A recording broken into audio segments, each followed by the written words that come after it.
Nggih, saya banyak terlibat di wilayah menjadi seorang muhibbin, sampai memberanikan diri bersatu di wadah namanya Dakwah Pemuda Islamiyah dulu itu. Saya menyaksikan banyak ketimpangan di sana. Pernah Ali Bakhrudin, guru Torekoh, Qadiriyah, Wanaksobandiyah, Mutabaroh. Saya termasuk santrinya. Di saat saya hadir di sana, karena kiai saya hadir, di situ ada pemandangan yang tidak indah. Nah, sejak saat itu saya mengambil sikap, saya mufarokoh, gak betul ini. Ini bukan panutanku, aku kudu pindah. Aku harus selesai di situ. Sejak saat itu jamaah maulid saya nggak usah melu. Terus nah, jenengan muhibbin Gus jelaskan apal rotib hadat. Mboten kula damel Gus. Ngopo wasilah niku dateng leluhur kono to. Kula saniki kula rubah sedaya ketika wasilah. Oke, assalamualaikum warahmatullahi wabarakatuh. Kembali lagi di channel AA DJ.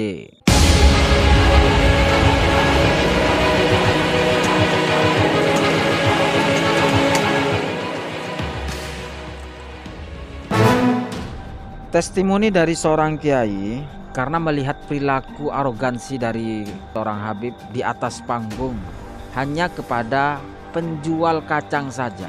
Si Habib ini merasa sangat terganggu, seakan-akan majelis ini sudah ternodai, sangat terganggu dengan hal itu. Banyak perilaku-perilaku seperti itu di atas panggung yang dilakukan oleh para Habib Ba'alawi ini. Seorang kiai yang waktu itu masih mukibbin berhenti menjadi pengikut dan tidak mau satu panggung dengan Habib. Kita saksikan. Nggih, saya banyak terlibat di wilayah menjadi seorang muhibbin, sampai memberanikan diri bersatu di wadah namanya Dakwah Pemuda Islamiyah dulu itu. Saya menyaksikan banyak ketimpangan di sana. Pernah saya hadir di daerah mana itu? Tambak Sari, wilayah Plindisan. Waktu itu kiai yang hadir almarhum Kiai Ali Bakhrudin, guru Torekoh, Qadiriyah, Wanaksobandiyah, Mutabaroh. Saya termasuk santrinya. Di saat saya hadir di sana, karena kiai saya hadir, di situ ada pemandangan yang tidak indah. Ketika Habib tampil, dia tidak begitu menghargai kepada para kiai-kiai. Dia anggap kayak anak kecil begitu saja. Kalau kita sudah menjadi tradisi, ketika ada orang yang kita anggap luhur, itu ketika bersalaman ya dengan sama-sama, kalau duduk ya harus duduk, bukan dalam kondisi berdiri terus salaman begitu. Begitu hinanya kiai-kiai kita, dihinakan. Dari perjalanan-perjalanan semacam itu menjadi apa ya, menjadi keprihatinan, termasuk saya berpikir, masuk ngene rek cucu Rasul kira ngene. Kemudian pernah lagi ada seorang penjual kacang. Waktu itu terjadi, saya di garda terdepan waktu itu, membawa ratusan penerbang dengan jamaahnya waktu itu. Wilayah Pasuruan ke barat itu termasuk Nggerongan, Raci, Petaunan, Randusari, Kerapia, itu komandonya saya. Bahkan sebelum acara itu saya kumpulkan di masjid kampung saya. Ayo seluruhnya ayo kumpul dulu, latihan dulu. Besok kita tampil Dakwah Pemuda Islamnya biasa. Komandannya kan ketua Robito Alawiyah itu, Habib Taufik itu yang punya panggung waktu itu. Waktu itu saya berhusnudon, sama seperti yang lain waktu itu saya kuper ya, nggak ngerti. Betul ndak itu masih belum menseleksi sejauh kayak Kiai Madudin. Cuma ketika tampil di sana, ketika Nun Sewu Habib Taufik mencaci, saya menyaksikan sendiri. Ada seorang penjual kacang waktu itu yang merokok. Kemudian pengajian sampai berhenti karena Habib Taufik mencaci dan menyuruh perokok itu untuk berhenti. Bahkan sampai, kalau kamu tidak mematikan rokokmu, pengajian ini bubar. Saya prihatin waktu itu, ya Allah, atas wong betul kacang akhirnya. Itu caranya kalau panggung itu jauh. Jadi ini di musola, di masjid waktu itu di Ndoyo situ. Kalau ngeregani awak iki ukur sama. Wah, itu. Jadi dia berdiri mungkin kayak kate dadi nabi ngono. Kemudian orang yang merokok jual kacang itu nggak ngerti, dia kan tidak bagian dari yang ngaji, hanya jualan kacang begitu saja. Oh, untuk pengajian saya ingin tahu rokokan, kebal kebul, nikmat. Kemudian itu di luar pagar masjid. Jadi pagar, kemudian halaman ini luas, terus baru masjid. Jauh lah. Nah, aku kaget waktu itu. Artinya begini, ya Allah, masalah sepele tadi. Masalah rokokan wong rokok rap, apalagi bukan dari jamaah yang ngaji. Orang penjual kacang. Biasa kalau ada pengajian ini orang penjual balon, penjual es, menjual kacang ini sama-sama meramaikan. Kalau di kita kan enggak. Kita sambut, ayo dodol cek rame pengajian sisan lah wis, ayo wis sing dodol kacang ya dodol es, ayo ramaikan semuanya, ayo berbagi rezeki kan begitu. Nah itu gara-gara rokokan diusir. Nah sejak saat itu saya mengambil sikap, saya mufarokoh, gak betul ini.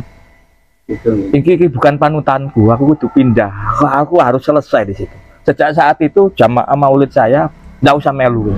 Merinding loh, ningali loh, sampean merinding. Saya sangat bukan merinding lagi, mangkel kepada perilaku yang seperti itu. Saya kecewa sekali waktu itu. Kalau saya yang dicaci mungkin deringas-deringas, tapi seorang yang apa ya, dari wong yang biasa, yang nggak ngerti lah aturan, dilarang merokok dan segalanya, hanya mengais rezeki dodolan kacang, kemudian dicaci dari panggung yang semua mata mengarah kepada dirinya. Wah, termasuk saya ngungah, oh bos, aku karo karepe. Ternyata wong dodolan kacang sambil merokok itu dimarahi. Di majelis ini tidak boleh merokok. Menjadi harus rasanya ini mati rokok. Nah, ono tembakau di kadromu. Nek Nusantara yang gue nih. Nek di Pasuruan termasuk di Indonesia. Di Indonesia iki lek dadi kiai durung bisa rokokan, durung dadi kiai. Wes senengane kiai-kiai Nusantara iki ambek mutolaah, ambek rokokan, ambek ngopi, sampai kopi gara-gara ngopi sampai masuk surga. Gak kesuwen ndak kita cinta Habib. Kita santai saja, agama itu sebetulnya santun. Agama itu indah. Yang sebarkan oleh Wali Songo itu gak ono sing haram blas. Termasuk wayang-wayang jari haram, jari Habib haram itu enggak. Terus Gus Rohman itu malah jadi alat wayang, jadi alat untuk mencerdaskan umat, untuk mengajak umat masuk Islam. Ayo masuk, ayo syaratnya ya apa? Katu karcis, gak usah syahadat ae, ayo asyhadu alla ilaha illallah wa asyhadu anna muhammadar rasulullah. Ya wis lho sing ngono. Ceritane juga tentang kebaikan. Bukan cerita-cerita sing model maksiat itu. Begitu bijaksananya para kiai-kiai kita, para pendahulu kita, termasuk yang diterapkan oleh Wali Songo. Dan di Nusantara ini mayoritas para ulama dzuriyah dari Wali Songo. Ketika Wali Songo dihinakan, tidak tersambung ke Rasulullah, marahlah anak cucu ini, termasuk saya, protes, tidak benar, ya apa gitu. Habib iki kok ngawur, tambah suwe tambah ngawur. Maka dawuh Gus Purwanto, pentinglah untuk kita bersatu di wadah PWI ini. Setidaknya beliau tadi ngomong duduk semata-mata urusan nasab, ndak paten kon nasab sopo sakarepmu.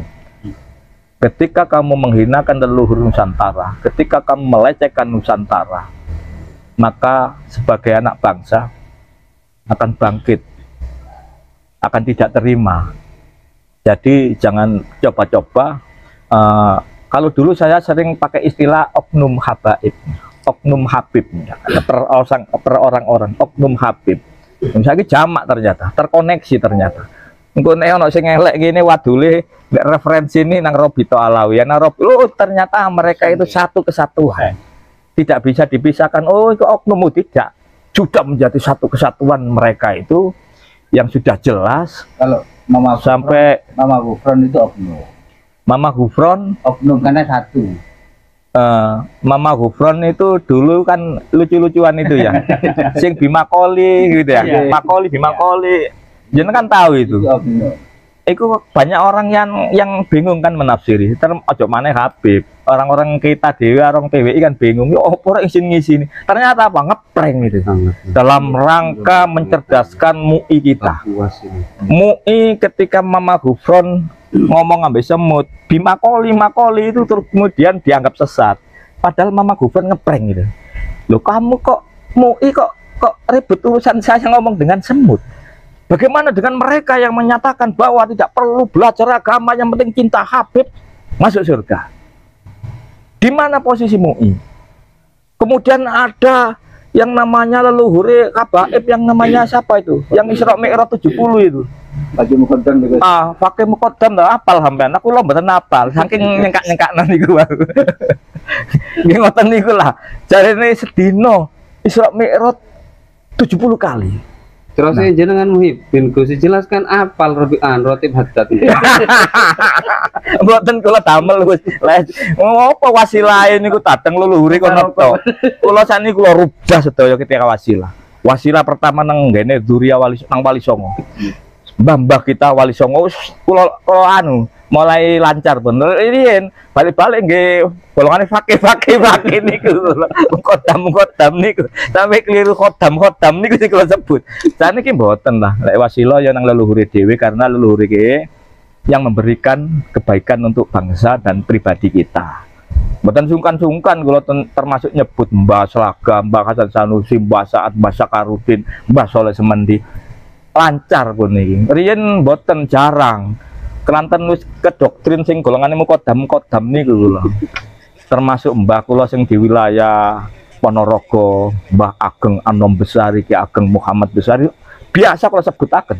Walaupun jeneng-jeneng sing model Jawa-Jawa nih. Nyai Kiai Purnomo barang nih. Niku jago-jago nih. Seperti itu. Para Kabib Ba'alawi ini ketika lagi maca ya, lagi beraksi lah istilahnya. Lagi beraksi, apalagi beraksi di depan orang banyak. Wah, dia pakai semua itu jubah kehabibannya, memperlakukan umat Nabi Muhammad itu dikerdilkan, betul-betul kastanya itu direndahkan. Kemudian ketika di depan banyak orang, seakan-akan mereka itu merasa orang yang paling dekat dengan Rasulullah, orang yang paling benar, paling syariat.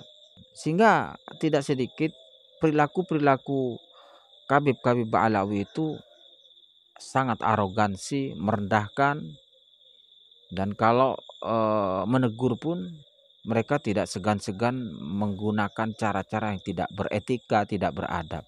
Dan hal-hal seperti ini sebetulnya para kiai-kiai kita itu sudah melihat indikasi-indikasi itu, tapi karena memang tidak ada orang yang meneliti nasab mereka, tidak ada yang berani membongkar tentang kepalsuan mereka, maka kiai-kiai kita itu lebih memilih tidak ikut, lebih memilih mufarokoh, lebih memilih diam, karena doktrin cucu Nabi itu sangat kuat sekali. Banyak sebetulnya cerita-cerita yang mirip seperti cerita-cerita kiai ini, namun selama ini mereka tidak berani angkat suara.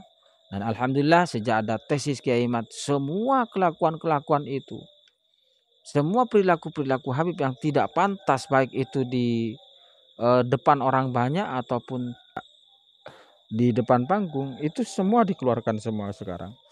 Mungkin memang sekarang ini Allah sedang membuka aib mereka, membuka kepalsuan mereka, membuka tabir mereka. Nah, saatnya kita bertanya pada Mukibbin, masihkah Anda tetap percaya bahwa Habib klan Ba'alawi itu adalah cucu Nabi? Pertanyaan yang cukup sulit bagi orang yang masih berhusnudzon. Assalamualaikum warahmatullahi wabarakatuh.